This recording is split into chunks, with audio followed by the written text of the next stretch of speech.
Audience, this episode is going to rock your socks. Laura Wilkinson had one of the best conversations I've had in a long time. Laura Wilkinson, for those of you guys that don't know, she had one of the biggest upsets in Olympic history. She started in 8th place with a broken foot, came from behind to win the 2000 Olympic platform gold medal. So her first gold medal in the Olympics in 2000. She also won the 2004 World Cup and the 2005 World Championships in diving. So she is the first woman in the history of the planet to win all 3 coveted world titles in platform diving. And along the way, she's won 19 U.S. national titles. She's been voted by the American public and the Spirit Award. She was nominated for an ESPY Award. She's been inducted to the University of Texas Women's Athletics Hall of Honor, the Texas Sports Hall of Fame, the Texas Swimming and Diving Hall of Fame. The list goes on. The World Acrobatics Society Gallery of Legends, and the International Swimming Hall of Fame. Following a 9-year retirement, check this, and a 2-level anterior cervical discotomy and fusion, an ACDF. With her 4 kids at the age of 43, she qualified for the finals of the 2021 U.S. Olympic diving trials. She is now a coach. She's an author. She's a speaker. And we had an incredible conversation. Andrew and I dive into everything from the mindset of Olympic gold medalists to how it started when she was a child, how to raise. She talks about principles of what she learned from how to raise herself. Like how do you raise an Olympic gold medalist? What is the champion's mindset? What are the do's and don'ts of parenting? What does it mean to, pursue a career and a dream that might not have lots of financial gains? We get into even the finances behind being an Olympic gold medalist. So many great principles are going to come from this episode. So get ready for the next episode of the Better Than Rich show featuring Laura Wilkinson.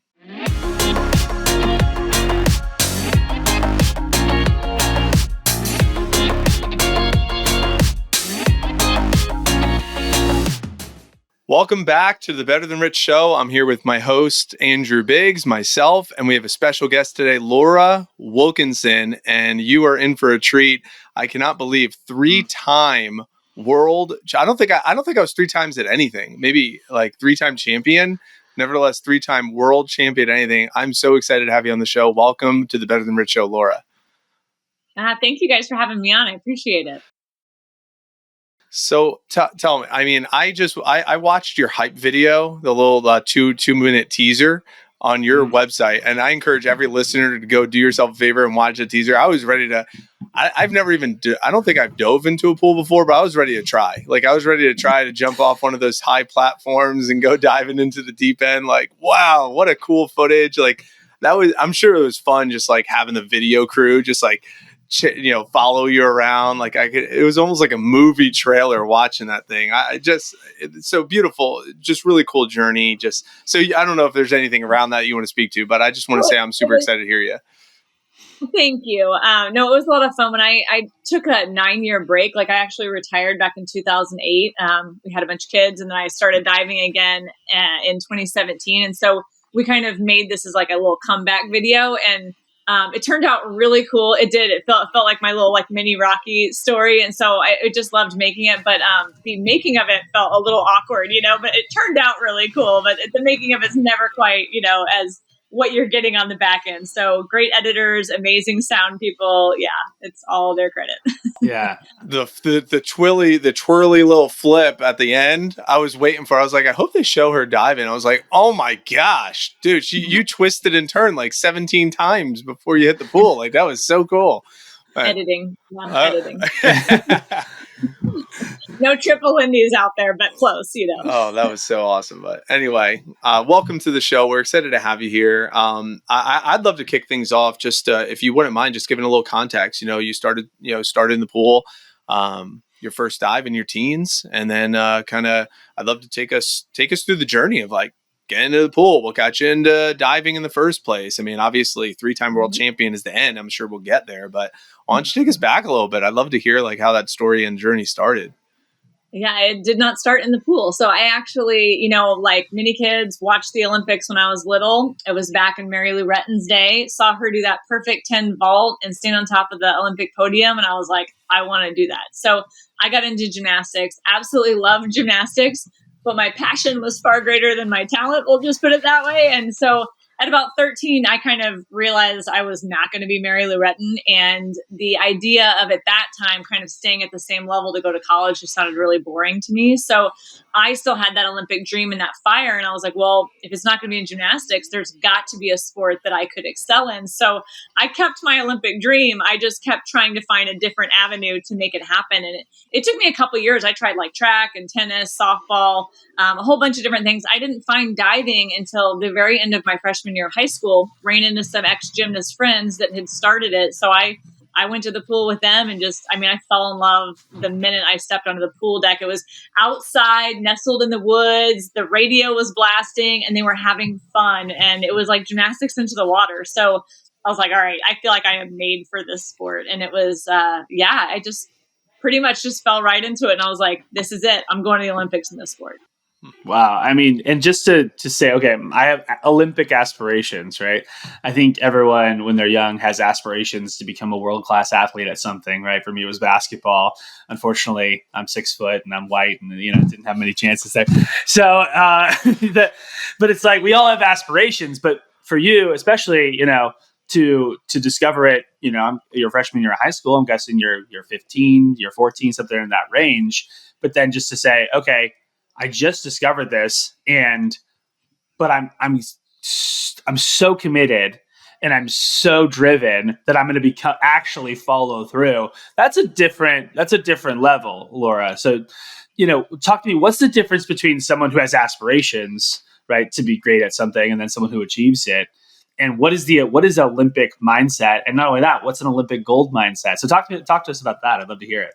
These are good questions. So, toward the end of my gymnastics, I think I felt a little bit foolish having such big dreams because I wasn't that great of a gymnast. I mean, I was okay. I was like level 9. That's decent, but it wasn't great, so I felt kind of silly having those big dreams, but I think that's kind of what pushed me to try something else. But I kept it very close to the vest after gymnastics. I mean, I think I told all my gymnastics friends, like we all had those dreams, so it wasn't a big deal, but as I realized I wasn't there and I'm trying these other things, it was very much an internal, like, this is what I want to do, but I'm not telling people about it because I felt stupid. I was getting older. I'm a teenager, and I realized the gravity of what you say. You will be made fun of. You will be put down. And, so when I first started diving, that wasn't something I wanted to tell people, but my coach, Kenny, he just had a way of like pulling stuff out of you. And I felt really embarrassed when he asked me what my goals in the sport were. I mean, because I was almost a sophomore in high school already. And so he likes to have meetings because if you want to go to college, he's got to help, connect you to college coaches and things like that. So he was asking me my sophomore year, like what my goals were. And I was really embarrassed to tell him that it was winning the Olympics. But I was like, what? I think I have to tell him because he wants to know what my real goals are, and so I told him, and I'm like waiting for the backlash. I'm waiting for the laughing. I'm waiting for the, just like, let's think about something else, but he just sat there for a minute and he kind of looked thoughtful and he said, okay, well, if that's what you want to do, this is what we need to do, and he starts like listing off these things. And I remember just kind of being a little bit shocked that like, he's not laughing. He's not telling me this is crazy. Like he's actually telling me how to do it. Like, okay, that there's a way to do it. And so I think that one person not thinking you're crazy and allowing you to actually say, okay, I'm going to try and follow through with this crazy dream was really empowering because leading up to that, like I was on the dance team my freshman year of high school, just kind of something to do in the meantime. I like to dance and stuff. And I was going to quit to start diving. And she told me I was too old to start a new sport, to which I laughed because I had only started that sport the year before, and then I was on the high school diving team, not just our club team, but our high school team. And I was kicked off for being a waste of space. So like I had been told from adults, from coaches, you're supposed to trust and listen to, these really awful things that I could have just taken any of them and been like, I'm not good enough. I can't do this. And just walk away. But instead, this one person breathing like kind of new life into me changed everything. And so I just chose to really believe what he was telling me, since he seemed to think there was a path to get there. And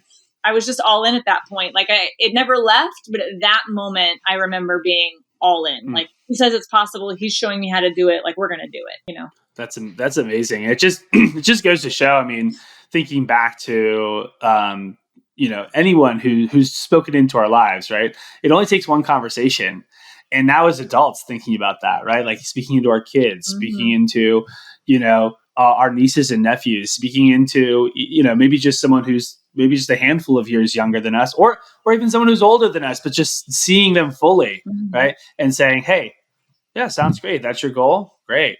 Well, and it also with our social media world and culture that we live in, you can get 100 different people telling you how great you are and how beautiful you are and how wonderful you are. But you get that one person who tells you something negative, that one troll that's on there. Right.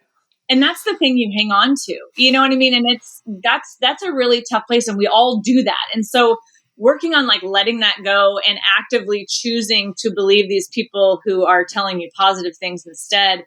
It sounds really easy, but that's not an easy thing to do. It's a hard thing to do. Right. Well, one more thing I'll say on that, I'll kick it to you, Mike, is like one of our Better the Rich principles that we teach at our retreats is that nothing is impossible, right? Like anything is possible, but we have a ... after it, and we say with the appropriate strategy, and it's like, it sounds like this coach saw you, really truly, respected your dreams, and then said, okay, like here's a plan, so I just think that's really, really beautiful. Mike, what questions do you have? My curiosity is parenting you, like, if you think about mom and dad, because you like you said, you're a mom now, and you think about if you have a kid that comes to you and is like, hey, I want to go to the Olympics. It's like, how do you, like, what did you learn from mom and dad as they were parenting you through that dream? And then now you as a mom, like if you had your kids come out to you, what would you do the same? What might you do different? Just like from parenting a kid that has a really ambitious dream of being an Olympic gold medalist and then actually pursuing it. That's a great question, because I do have 4 kids now and some that are getting into sports and different activities. And I've seen a lot of other sports parents that weren't so great too. So I've also seen what not to do. Yeah. And I think one of the best things that my parents did for me was they were very hands off. They were very much like, great, go do your thing. They would show up and they'd watch practices, but they never said anything about it. Just like, okay, good job. You did nice. That was great. Like they were positive, but they never really said much more than that. And they had taught me growing up, like how to commit to something. Like, you're going to do this commitment, like, because I remember doing softball and I thought softball was really cool. I love softball. I'd always played catch with my dad. I'd always hit with my dad. Like, I thought it was fun, but I was on a really bad team because I started at like 13 and I just got stuck on like the last place team. And I was having a really hard time because I'd never done a team sport and everybody was so bad and we didn't practice and it drove me crazy. And I had such a hard time. I just wanted to quit and try something else. And they were like, no, you made a commitment. You're in it for the season. You're going to see it through. And so I think there's a lot of value in learning the difference between commitment, and learning like when you should move on and things like that. Because there's also like, if you've been in gymnastics or something for 8 years, you've been committed, just because you are done and this is it in the middle of a season, like that's a different kind of situation. So teaching them what real commitment is, seeing certain things through, understanding when to move on, when to stick with it. Like those are tough things. But a lot of it was that my parents taught me the big lessons and then let me figure it out. They let me fall down. They let me get back up on my own. And that's what created, because I get parents coming to me all the time. How do I make my kid passionate? And it's like, you can't make your kid passionate. Your kid has to develop that from within. And if you're trying to create that for them, it's going to backfire on you. You can't force someone into being passionate about it and working really hard. Like that has to be developed within them. And you have to trust the coaches that they're with. If you can't trust those coaches, maybe you're not on the right team. Like don't be coaching your kid on top of what they're getting. Like they're getting enough feedback. So it's kind of learning those things. And as my child is growing up, she's getting really involved in volleyball. She's just made the team and it's really cool to watch. And I'm actually really excited that I know nothing about volleyball and this has been brand new. So I don't really have the option to jump in and say anything because she did dive for a couple of years and she was on the little lessons and it was so hard sometimes not to coach her and not to say something. But I was like, she needs to figure this out. It needs to be her journey.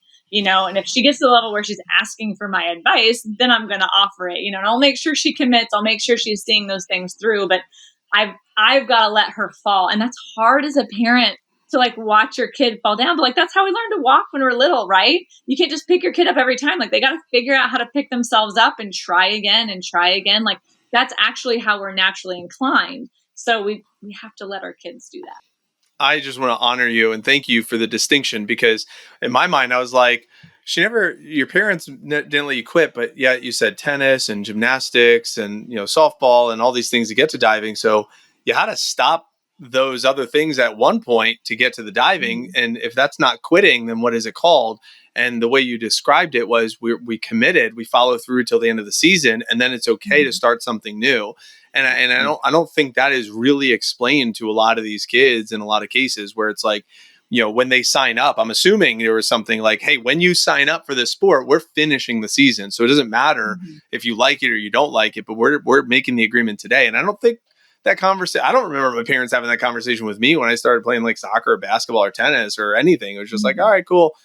So I just want to acknowledge that little thought there that you said. So thank you for that. That was perfect. It could be, yeah, but it could be that like those sports also have natural seasons where, you sign up for the spring and then you're done, where gymnastics wasn't I guess maybe it's sort of like that, but really it's like this year round, you're in it all the time kind of thing. So I didn't understand that going into these other sports. So that's why I had to be taught that, and I picked up on it because I was older, you know what I mean? So it's cool because we all have that different journey. So we learn it in different ways and at different times, and I think that impacts us in different ways. Yeah. Yeah. And I like the hands-off approach. I was planning on just living vicariously through my sons and just completely controlling every aspect of their sports career. But, this is good advice. I'm obviously joking, but it is hard. I coach the baseball team and I'm just like, I got like super into it, and it was really fun. And it was also really interesting to see like my own ego get tied up in like 7-year-old's baseball, right, or whatever. And it was just like super funny from like a personal experience to just like watch your ego, show up. So, anyways, talk to me about diving in general, because it's an interesting sport because it's so.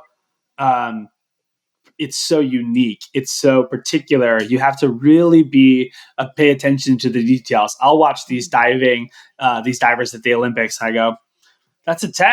And then you hear the announcers, and they're like, "Ooh, unfortunately, the way they entered the water, or the splash, or the, and you're like, look good to me." So, from your perspective, just help us understand the intricacies of diving. I'm just kind of curious from what are your thoughts on that, and how do you prepare for that? But then also, what's the meta lesson that you learned from diving that you can apply to life, or to say you're coaching clients? What would you say to that?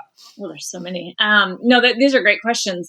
So it is very highly technical. It is very refined, right. And so when you see the people at the top level, they do all perform really, really well. And it's easy to start playing that armchair quarterback, like, oh, there was a big splash on that, or oh, there was, we don't realize like the people that are there are all the best in the world. And so even the ones that like everybody has a bad dive every once in a while, so it's kind of funny to see people commenting on it at that level that don't totally understand it. But it is very acrobatic. Like a lot of people just call me a swimmer, and I'm like, y'all, I doggy paddle to the side. That's about like all the legit swimming that I do. But it very much is acrobatic, like gymnastics, trampoline. So we have a lot of former gymnasts, a lot of trampolinists, people like that are within our sport. And after they finish our sport, a lot of my friends are now going into the circus. They do like Cirque du Soleil. They perform on the back of cruise ships. There's now a high diving circuit where they're doing cliff diving off of 20 and 27 meters. That's like up to 90 feet. It's crazy. They dive off of castles and,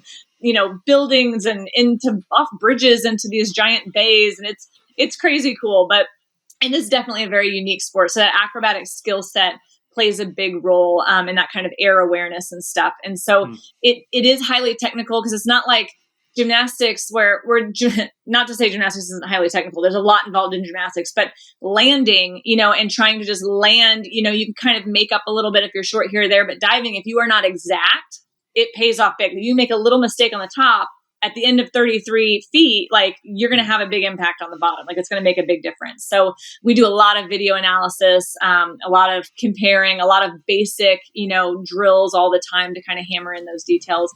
And it's hard. Like the impacts, especially off of like a platform, are really difficult. Like I can't do 10-meter platform every single day. We did it at most like 3 days a week.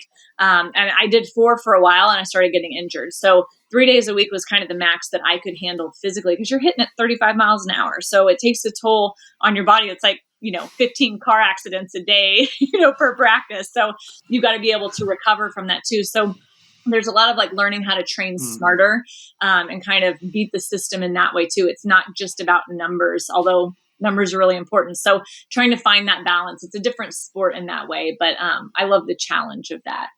And you had another part to that question. The meta lessons. Yeah. But that was I just want to say that was awesome. Yeah. I'm like loving Is there something particular about diving that you feel, from a mindset perspective? I mean, just to give you an example, I was reading through your bio. At one point you were down, right? Mm-hmm. And you had to come back. And it's like, what does that look like? Okay, I'm down at football, or I'm down at, basketball, or, these different types of sports. But with diving in particular, it's an individual sport. So when you were down, like what, and how do you come back? And then what's kind of the lesson that you can teach your kids, teach your coaching clients from, that's particular from that? Yeah, there's so many. I mean, yeah, individual sports are what I know. So that's, and it's funny when I talk to people who are more like team sports people, we have like very different mindsets about things, which is fascinating to me. I love the mental angle, but it is very mental, because it's all on your shoulders, good or bad, it's all what you decide to do. And it's really about learning how to stay in the moment, with anything, and not be distracted by all the things that might happen, by all the things that just happen, but being able to like actively let those go and find yourself fully invested in the moment and the task at hand. Sounds so simple. It is so, so hard to implement, and then do it again and again and again, because it's a lot like golf in a way that like you do this action for, less than 2 seconds. And then you have all this time to wait and think about it in between the next round, and you'll do 5 or 6 dives per round for like a preliminaries or a finals. So there's a lot of thinking time, and that can be your best friend or your worst enemy. So, and fear is very big in my sport as well. Obviously, the higher you go, the scarier it can be, the harder the impact can be. And so overcoming fear is a really big thing. And I've dealt with that a lot, in my sport as well. And so that's something I'm constantly teaching people that like, as big and as real as fear feels, it's just a feeling. It's not real, and it only has the power over you that you allow it to. And so, we talk a lot about how to recognize fear for what it is and how to move beyond it. And that is really what I've learned. Probably the best feeling in the whole world is overcoming such a road-blocking, journey-stopping fear. When you find a way to move past that, I mean, that's better than any Olympic gold medal. I've stood on the top of the podium. I've gotten an Olympic gold medal. And I will tell you now that conquering fear feels better than that. Like it is so fulfilling in such a different way, and nobody sees that. Nobody gives you that round of applause for that. But that's something inside that feels so amazing. That's that inner competitor. I mean, you versus you. And I know we've talked about that before on the show. It's like, for you to have this conversation with yourself, I'm assuming you've done some mind work, meditation, stillness practice, like to just strengthening the relationship with you. So Laura, can you speak to that just a little bit? Like, what are some strategies that you've done over the last, 2 decades of really being at your peak, and going into motherhood? Like, what are some of the strategies of best practices of winning that mental game that maybe you could share? Not even winning it, just playing it, because winning it means there's a loser. More of playing the game. Right. Well, and anytime you conquer yourself, I would say that's pretty darn awesome. Like that is a champion. Like a champion doesn't just stand on the top of the podium. Like you have to become a champion to even have an opportunity to stand at the top of the podium. That's kind of how it is in my mind. And so conquering yourself and learning how to handle yourself in those situations is really what makes you a champion, medal or not. And so I think A big part of it, it started for me with my faith, and my trust in God, and having to learn that on that journey, because I very much made a mess of my life and had to start trusting Him with it in some of the scariest moments. And I feel like He taught me so many things throughout diving that I've now been able to, play into my life, and that I'm learning now, have all these like science backgrounds of like visualization and mindfulness and all these things that I'm learning about that I was doing because I was prayerful and because I was trying to let go of myself and do something for Him instead. So it's really cool that I've kind of learned how He taught me all these things because of my journey in seeking Him that are now like playing out, and I'm teaching other people in a different way.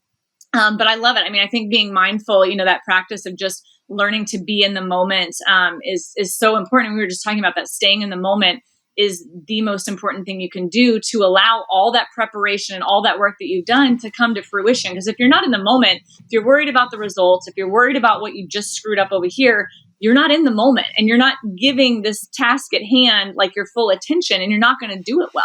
Like, it won't be as good if you're not in the moment. So learning how to fully let go of everything else and be present.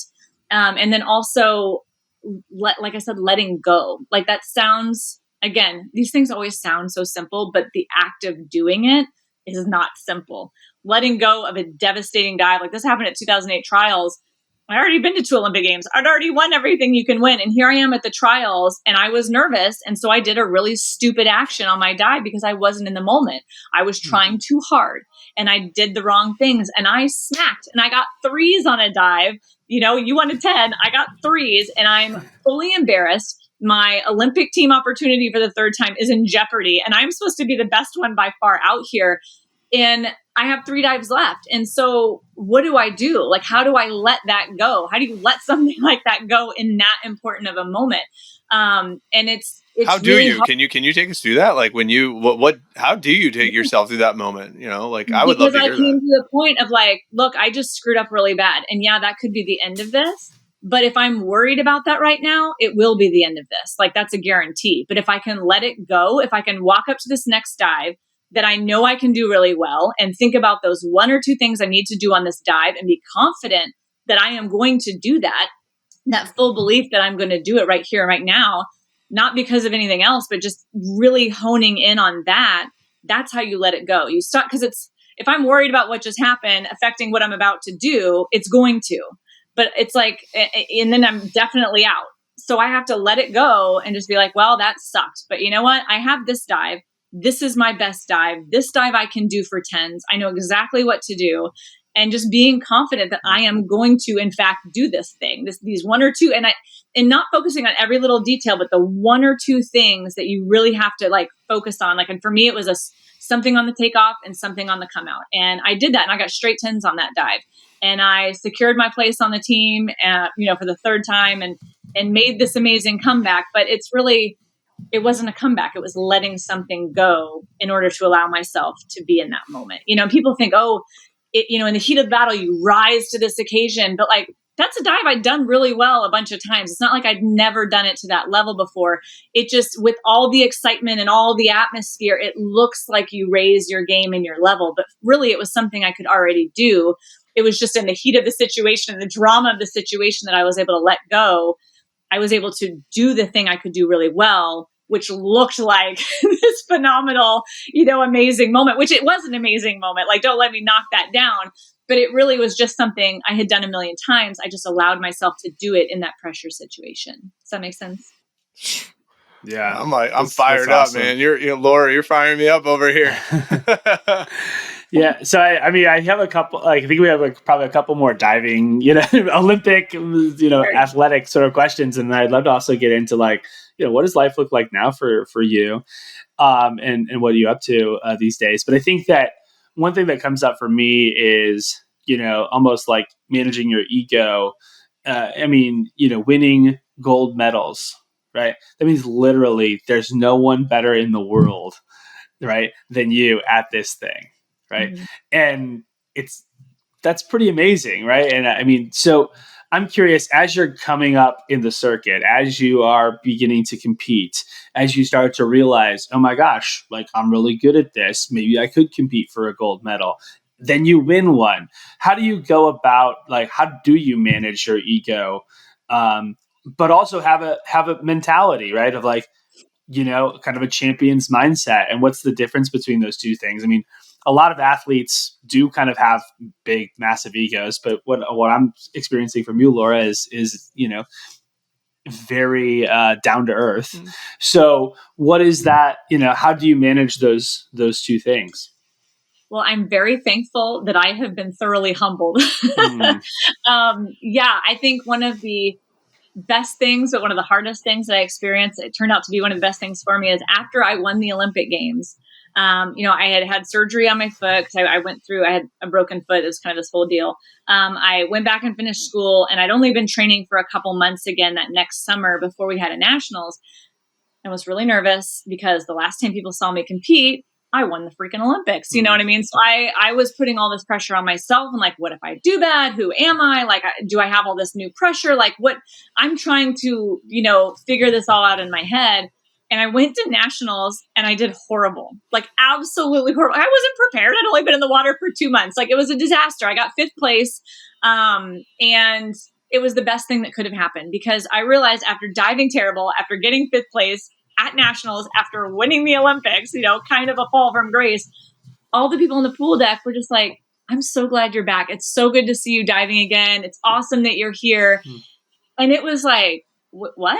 Like, it was so shocking to me. Like, I don't know what I expected. And I'm sure there were people that probably said something, awful in the back, but nobody said that to my face, and all I got was this grace from people, and people happy that I was there, and I realized that, like, who I am is not like, we wrap up our identities in our performance all the time, whether it's sports or academics or business or whatever it is. We wrap our identity in something. And to realize that my identity was separate from my place on the podium in that moment was huge. And it reminded me of the times I had seen these legends. Like, there was this Russian diver, Dmitry Stoughton, who was always like my idol. Like, I just thought he's like the king. We called him King Stoughton. He was amazing.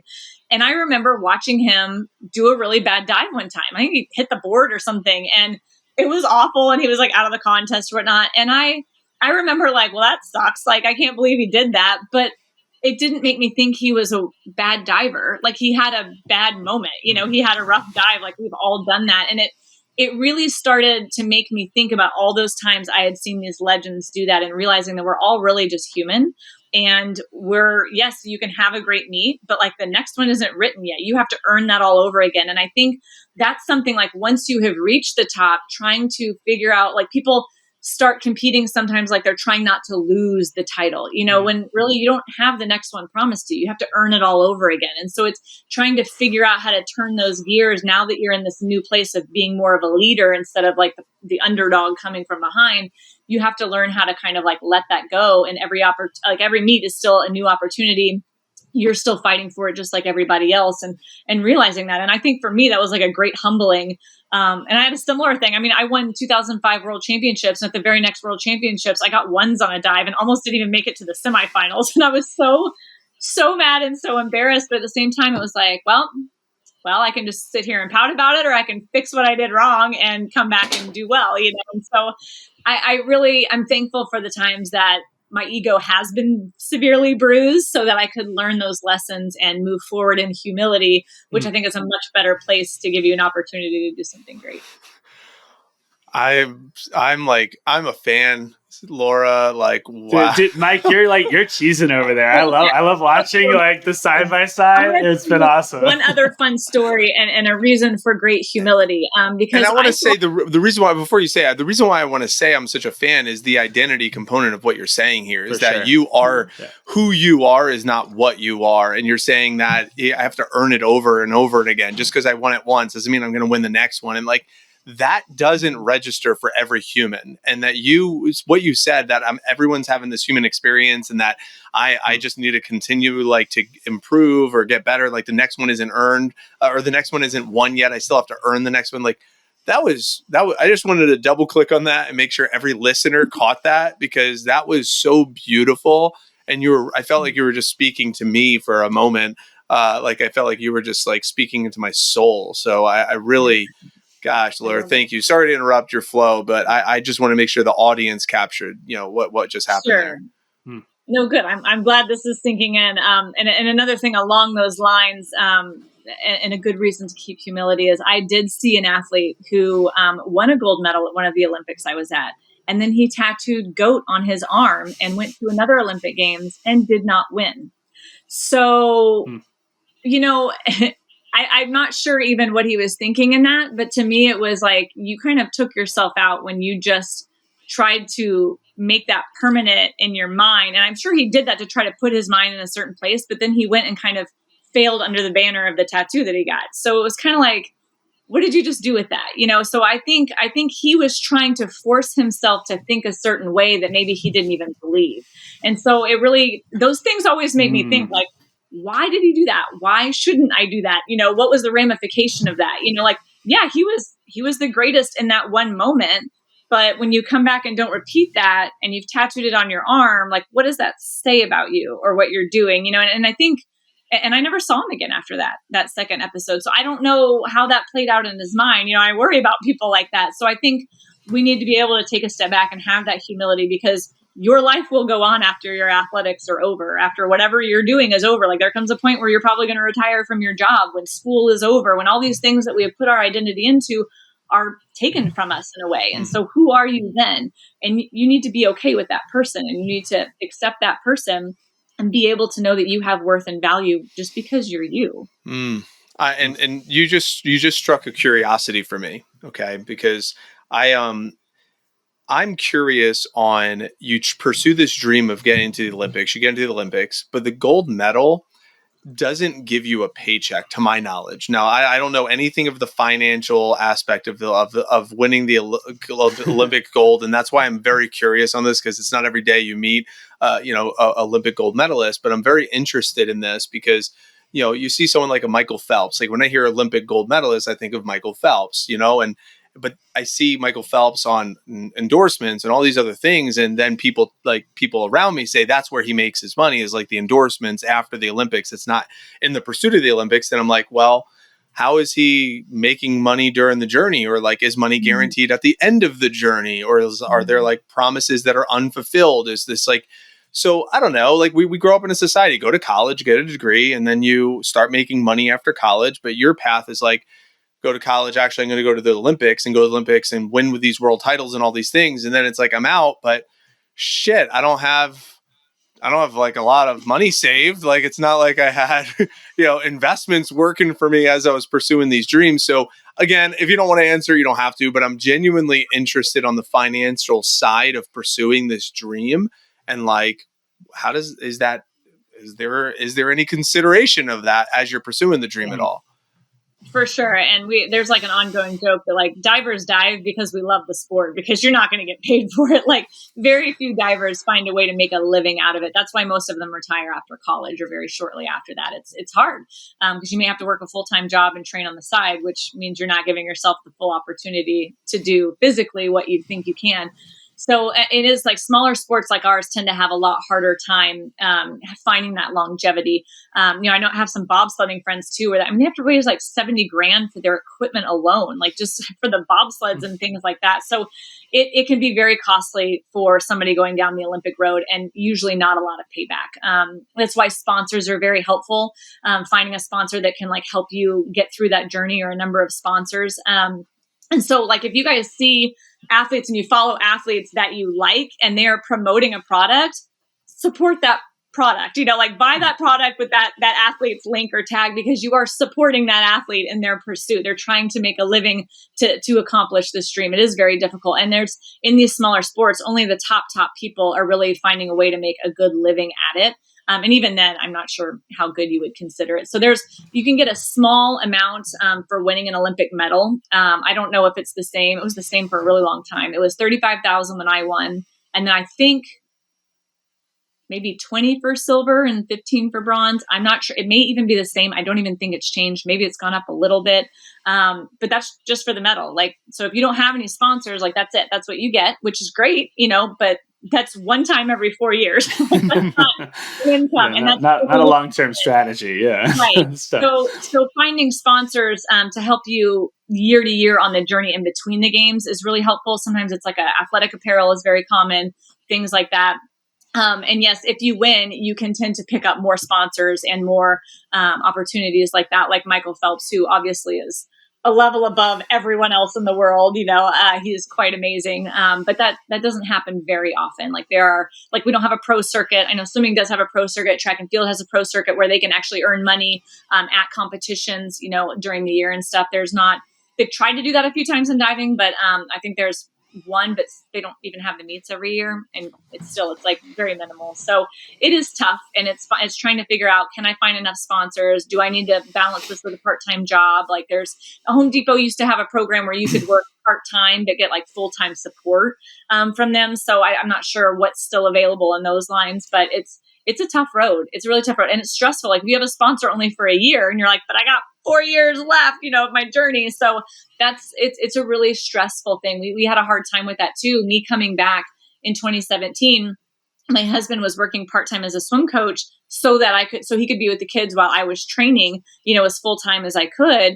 And so we were trying to find sponsors, and like that was really difficult. Me being like this old lady, on the circuit, I hadn't done anything for a number of years. So nobody really wanted to jump on board until I found, I connected with this group, OrthoFix, when I had my surgery on my neck. Apparently I had a bunch of their equipment inside me, and I was using one of their bone growth devices to help heal. And so we connected. I became like a spokesperson for their products, and their people that work there were amazing. So sometimes you can get really lucky and find those, kind of unique situations, but oftentimes it's a grind, just trying, like you are fighting to make that dream happen, not just physically, but like monetarily, financially, it's tough. And that's why I was so curious. And I thank you, Laura, for satisfying the curiosity, because that's how I envisioned it, in my mind. That is like, there's no way there's not some sort of like potential financial consequence or drawback to pursue this dream. And I just want to acknowledge you and your husband and your family to like create the space where you could pursue your dream regardless, and have enough faith to say, hey, we're going to pursue this dream. We're going to be the best at what I do in the history of mankind. I'm going to be number one in my categories during these years, name on the record book.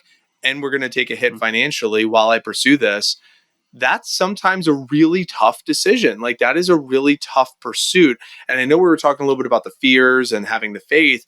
Did this financial aspect come into that, some of that decision making? I'm assuming it did, but because our Better Than Rich show is life beyond the money. But at the same time, oftentimes people need to have the money to kind of also feel like there's life beyond the money. So it seems like there's some unspoken there that I would love to try to peel back if possible, of like, what were those moments of like, shit, we're going to have ramen tonight because we're broke, or I don't know if that existed when there's no sponsors or like doubt or any of that stuff. And then I'll kick it to Andrew. Great questions. When the first half of my career, I don't know how to describe my career, because it was like through 2008, then there was a gap, and then I came back. And so through 2008, I was set up pretty well with apparel companies, and I had sponsorships. So I was getting like, a normal salary, we'll say. And as long as I was qualifying to world teams and things like that, I would keep my salary. If I didn't, it would get cut really dramatically. But I was able to sustain that through that whole period. But when I came back, that was a whole other story. And so we're trying to finance this. And my husband, he had changed jobs and had worked for a nonprofit, and then that dissolved. And so he was kind of at home for a while with the kids. Then he was working part-time so that I could train. And so we were trying to figure out how to make it work. And we were also in the middle of adopting our fourth child from Ethiopia, which had a whole other host of issues, financial, mental, emotional, all of them. And so we had to sell our house, and we had to downsize to a house about half the size, and bringing another kid home into that house. And so that was a struggle. Then I'm having like massive mom guilt that like I'm taking all these opportunities away from my kids and my husband because I'm selfishly pursuing this thing. Like, why are we doing this? But I felt very called to do it. So there was this massive like internal struggle, but God constantly reminded me and showed me like, this is the path that you're on. This is where I want you, and I was like, I don't know why you want me back in the pool, but like he just kept making it very, very obvious. So it's like, I don't get it, but I have to follow the path that I know that's laid out for me. And so it was really hard, especially with the mom guilt this time around. I think that was worse because when it's just you, you're like, whatever, I'll eat the ramen. Like, I don't care. I want this thing to happen. I'll find a way to make it happen. When it's your kids, you're like, I don't want them to eat the ramen. I want them to have all the things. I want them to have their own room. I don't want them to have to share rooms and all these things. And it's just, it's a hard vote. But when you really believe in what you're doing and what you're called to do, like, you've got to follow that path. Otherwise, you'll always ask what if. You'll always have a different kind of guilt that you'll never be able to shake because you just didn't do the thing. And so you'll never know. And I've always been of that mind of like, I would rather try and fail miserably than to always ask, what if? Could I have? Like, that to me would be more torture for the rest of my life than going and failing miserably. You're a gift to my life, Laura. I just I just want to say, listener, you're just getting the goods. Biggs, let me kick it to you. I'm just in awe. Yeah. There's been so many so many little one-liners that you've given that are just like, we're gonna clip out. You're gonna see them on YouTube and Instagram and all those things. So, because there's just some really good, life lessons that you're pulling through. I really am curious about family life. You mentioned you adopted your fourth kid, you downsized. There's a lot going on there. Mom guilt is something we actually just had a conversation with Kathy Kristen on the podcast, which obviously Mike and I can't relate to, but our wives can. And I'm just really curious about this concept of mom guilt. But I have one more Olympic question. Okay. And I'm going to ask you maybe a little bit more of a controversial one. What are your thoughts on Simone Biles and the controversy surrounding her choices at the last Olympics? Do you have a take there? What would you say? No filter, pure Laura. Give it to us. What's your take on this? It's a couple of things. Like, I totally understand what she went through. Like, they called it the twisties. Like, we've always called it getting lost because I've actually done that just in regular flipping. Like, I was spotting the ceiling instead of the water. So getting lost is terrifying, and it takes time sometimes to get through that, to figure out how to fix it. And so it's terrifying when you're doing a sport like gymnastics where you could literally break your neck, and that's like the end of not just your career but your life. I get her decisions. I think they were totally justified. She was in the practice gym trying to get through that and was struggling. So I think they made a smart call for her safety and her well-being. I think in the press conferences, she used a bunch of buzzwords and didn't handle it as well. But granted, I can't imagine walking through that and having all that pressure that she probably had with what she's done, what she was expected to do, and trying to handle that. She tried to handle it very gracefully, but I think her saying, "I'm just not happy," came off really, really bad. And I think she was just trying to soften it without explaining it fully. But I think that's kind of where a lot of people got really upset. And I don't think that's why she made the decision. It wasn't, they say mental health, but it was really for her safety and her protection. And I think if she had just said that, there would have been no controversy. I think everybody would have understood that. But I think she was trying to downplay it because she's Simone Biles and she's amazing. And she wants to continue having people think that way. So, I'm not sure if somebody coached her to say that or if it just came out weird. But I think she just didn't present it well. And that's where all of the drama came from. Yeah. But I think she was totally justified in the decision that she did make. I think it was smart. Loved seeing her come back and just do a different dismount on beam and able to do everything on beam and get a bronze medal. Like, I thought that was pretty cool. So yeah, I kind of saw the whole thing. Like, I get it. Yeah. And I think when everything's on the media around the world, it just blows up. What could have just been some normal, whatever issue at a normal meet, when it's at the Olympics and you're a, prolific athlete, like, you're going to get all the fallback from that. So. Yeah, I mean, to just thank you for that nuanced answer, because as a casual outsider, I didn't know that there was anything to it other than the mental health side, right? What was communicated. And so I didn't know it was called the twisties or getting lost and seeing the lights as the floor or the water. So I think that's, I really appreciate that, that nuanced take from someone who has authority on the matter, right? Let's say, because a lot of people pontificating about the, their thoughts on that, but you can actually speak to it directly. So, well, cool. Mike, what questions are coming up for you right now? Well, I would love to go down that path before we, kind of go towards the exits, but I'd love to hear about the family, dynamic that Andrew alluded to. I mean, you said you adopted your fourth child, and that in itself is an interest. And I would say interesting, but it's like not an everyday decision. It probably takes some conversations around it, and I would love to hear about just the family side of thing, life after the Olympics. Right now, I mean, we're in December of 2022 as we're recording this, and you just last year at 43 qualified for the finals of the 2021 U.S. Olympics diving trials. Wow. So this is like fairly new, like just like to close, like the chapter, is the book really closed? Like, are we really closing the book and starting this new chapter? Mm-hmm. Or is it like, like what's happening there? Like, what's the transition? Where you at, and I'd love to, just kind of get into your mind on some of that stuff. Well, we actually have adopted 2 of our kids. So 2 of our 4 are adopted and 2 are biological. And that was an amazing process, but a really, really difficult process. Our daughter from China took like a little over 3 years. And then our daughter from Ethiopia took almost 5 years. And, the prime minister was shutting down adoptions. We were blackmailed from the orphanage director. Like there was a whole host of issues with that one. And that rocked me to my core like nothing in sports ever has before, so walking through those, I think, grew me a lot as a human being and as a mom. And I got a lot more bold, I think, to speak out for them and to learn, like, I don't really care what you're going to say about me. I am standing firm for my child.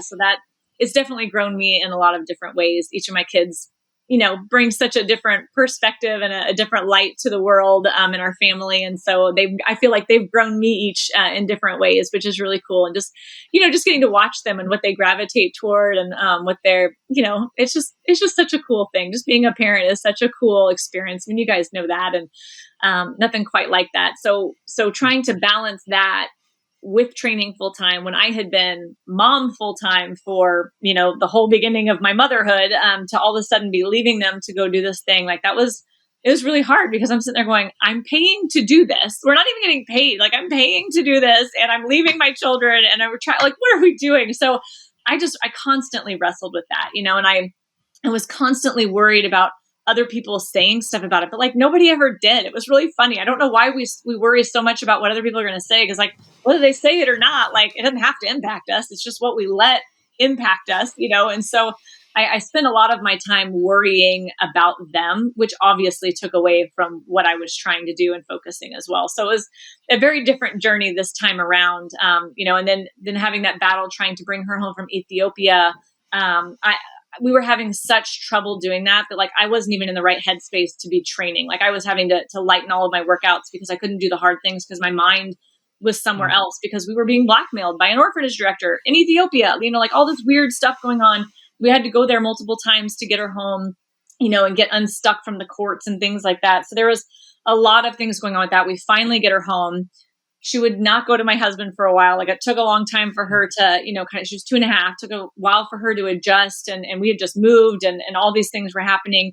And then I finally get back in the water to train and I'm having all these issues with my arm. And we found out that I needed a 2-level cervical fusion in my neck. So I have a titanium plate in my neck now. And so none of this road was easy. None of this road made sense to me, but this was the road, this is the path. And so that's the one we went down. And it's been such a blessing because during that time, I was telling Andrew before we started, during that time of surgery, I knew I would be out for a long time. I didn't even know if I could get back in the water because nobody's ever done that on platform before. And so, it was kind of this hope that I could get back in, but I really didn't know. And so I spent several months I was trying to train mentally for myself just to prepare for a comeback. But what I was learning was I had all of these lessons and all of these things I had learned through my journey that, man, I could teach other people. And I made an online course for it. And it was great. I had some people go through it. They loved it. Great feedback. But then I was back in the water training. So I kind of shelved it. You know what I mean? And then I got back in and I trained. And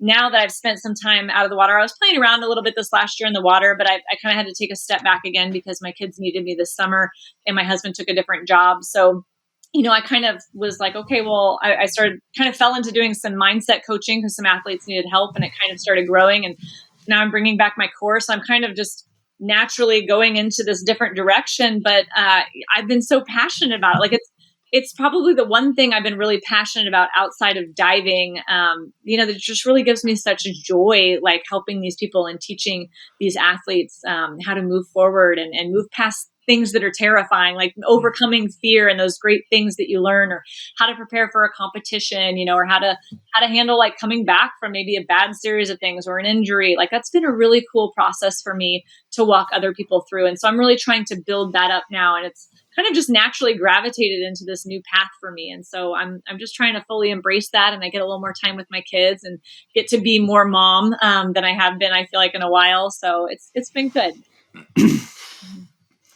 It takes a lot of courage to for you that's like one of the words that just keep coming up for me as I'm listening to your story, is just the courage to press on, the courage to get back in the pool, the courage to adopt two daughters, one from China, one from Ethiopia. For you and your husband to still pursue, like what was going through my mind, I'm like, man, how did you get to the point where maybe the universe was saying, this 2.5-year-old maybe wasn't meant for you? It's like, that could have been a sign from the universe or from God, but you said, no, this is the test for us to go get our daughter. And we're not stopping until she's ours. So it's like, it's just courage, relentlessness. You have such a beautiful story, and I love listening to it. And your clients are man, they are blessed to have you as their coach. And for this, before I kick it to Andrew, for this chapter of coaching these, is it specifically Olympic athletes that you like working with? Is it specific to divers? Like who's your target for that? For that audience to be able to work with you, to hear from you, to take that course, to go through, to get into your mind, to learn these principles. Like who is this for during this chapter that you're in right now?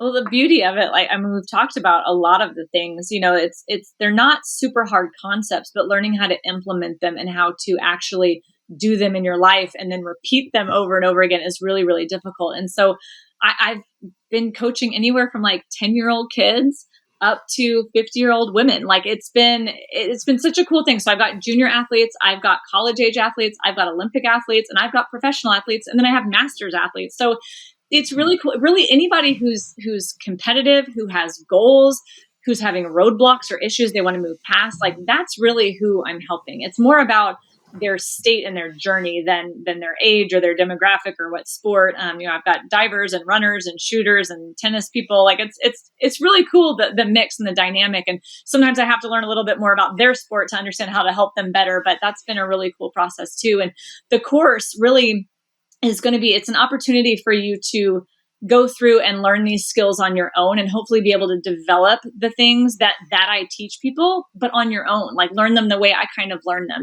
by example from other people. There's activities so that you can learn how to actively do that in your life. And as you get better at them, you can do it faster and faster and start recognizing these things and make the changes in your head on the spot instead of like having to write it down or having to go through these activities. But it's really, one of the people I coach isn't even technically an athlete. She's more of like a hobbyist, but she's a mom who has these big goals and wants more for her life. And so we're walking through that. And it's just been really cool how this actually relates to people in so many different ways. So it's been really cool. And do you want to do speaking as well? Some speaking engagements? I saw that on your website. Is that a goal to? I do speak. Yeah, I've been speaking since after the 2000 Olympics, and I totally hated it at the beginning. You guys, like that was like the most mortifying thing you could ever do. I even took speech classes in college to try to get better at it, and it just made it worse. Like I just absolutely hated it. But I got on this tour in like 2005, and it was for teenage girls who can see right through you if you're not doing it right. So I had to get really good at it. And so they kind of taught me how to like walk the stage, how to get comfortable with what you're saying, how to present your talk. And I fell in love with it. And now I really enjoy it. And I really enjoy talking to groups. And so, I definitely do that a lot on the side. And hopefully I can start creating more workshops and things that I can bring to teams and stuff like that. So it's all kind of, being developed right now. Some of the fun beginning stages, which it's really hard to start over or start something new, especially after you've been really good at something. But there's also like a beauty in it because it's a brand new journey. Nothing's written yet. I don't have anything to compare it to. So it's my own brand new journey. It's been a lot of fun. I don't know what the future is. All I know is I want you in it. So whatever we can do to help. I know this conversation is not going to end here with this episode. So let me kick it to you, Andrew. And Yeah. And if someone's interested in the coaching, we always end our podcast with 3 different questions. But since we're kind of on the topic of coaching and speaking, where can people learn more if they want to get involved? Just laurawilkinson.com. You can sign up. You can hop on my email list there. If you go to the Learn page, there's some free guides. So let me give you a free guide. You can give me your email and you can stay informed with podcast episodes coming out, any workshops, any courses, things like that. Awesome. So laurawilkinson.com. We'll also throw that in the show notes so you, the listener, can dive in, pun intended, with Laura and learn more. So we always ask 3 different questions of our guests before we send them on their way. The first question, I know I'm hitting you out of the blue here, but just, it doesn't have to be a long answer. What do you think the world needs most right now? Healthy communication. Everybody's just fighting and yelling at each other. And some of the best things I've seen are just when people learn to communicate and to listen to each other. And, communication is so huge. I learned that in our marriage. I was a terrible communicator when we first got married, and my husband has really helped me with that. And now we talk things out right away when we have little tiffs or little arguments, and man, it makes such a big difference. So we need to learn how to communicate it. My wife and I too. So that we all do. Not so, us. We're good. Perfect. So you guys are messing up. Right.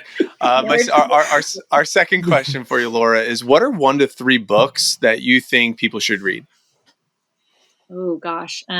I read a lot of kids' books right now. So, I think one of them definitely is my book, Life at 10 Meters, Lessons from an Olympic Champion. So that is definitely your first read that you need. I have just gotten a few books. They are not sitting in front of me. One of them is Champion Minded. So this guy, his name is Alistair McCaw. I just interviewed him on my podcast, and he is great. Mindset guy too. Love it. He just, is full of, again, it seems like such basic ideas, but things that we don't implement in our everyday lives. And it's great for sports, but it's great for everyday life too. And I really want to read some John Wooden books. So my coach gave me one of his, so I'm going to start reading some of his now. So I'm excited about it. Well, listener, here's the deal. You could email me or message me directly. This is out of my budget.